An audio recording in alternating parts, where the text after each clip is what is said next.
Bonjour, chers candidats à l'immigration canadienne et bienvenue à cette vidéo sur le test d'évaluation de français en abrégé TEF. Aujourd'hui, nous allons parler de l'expression écrite et plus précisément de la section B, la lettre argumentative.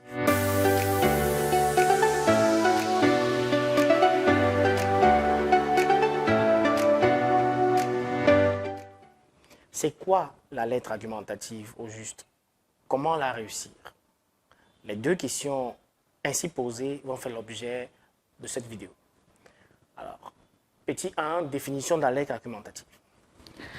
La lettre argumentative est tout simplement une lettre écrite à un rédacteur en chef, c'est-à-dire que vous êtes abonné à un journal que vous lisez régulièrement. Vous devez donc respecter dans la forme le canevas de la lettre, mais dans le fond, vous devez convaincre, vous devez argumenter. Voilà pourquoi la première phrase, c'est « Monsieur le rédacteur en chef, virgule ». Et vous partez à la ligne, comme la lettre. C'est vrai qu'on vous demande de mettre l'en-tête de la lettre, mais bon, c'est vraiment pas obligatoire. En réalité, le sujet est une opinion, une pensée, un jugement du rédacteur en chef. Et il vous revient de répondre à cette opinion-là, selon vos arguments, selon votre conviction à vous. Donc, en tant que candidat, vous êtes un abonné à ce journal et vous devez absolument réagir face à cette opinion. Voilà pourquoi l'une des formules classiques, c'est de dire « Monsieur le rédacteur en chef, virgule, j'ai l'honneur de vous répondre en réaction à votre dernière publication, selon laquelle vous ouvrez les guillemets et vous posez le sujet, vous fermez les guillemets. Vous n'avez pas besoin de reformuler le sujet. Après cela, vous donnez directement votre position.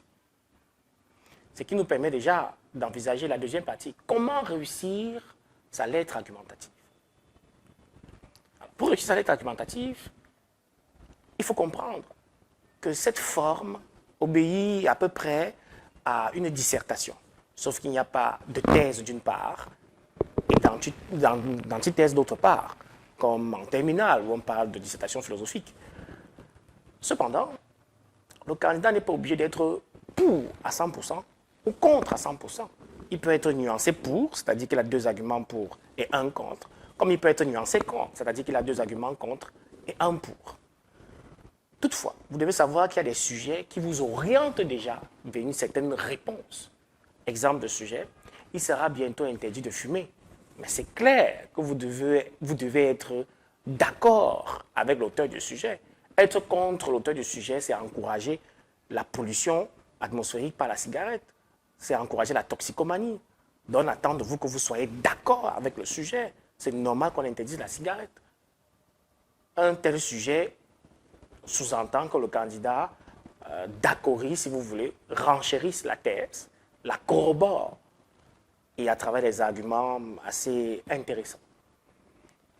1. La cigarette détruit la santé du fumeur. 2. La cigarette détruit la santé de ceux qui entourent le fumeur. Et 3. La cigarette pollue l'environnement. On attend donc de vous, d'office, que vous soyez d'accord avec le sujet. Mais dans les prochaines vidéos, nous allons vous présenter des sujets qui peuvent être traités tant bien dans le sens pour que dans le sens contre. Et ce sera maintenant à vous, le candidat, de choisir la position qui vous plaît la plus en donnant les arguments que nous allons vous donner. Je vous invite donc à télécharger les prochaines vidéos sur la lettre argumentative. Bonne journée à tous.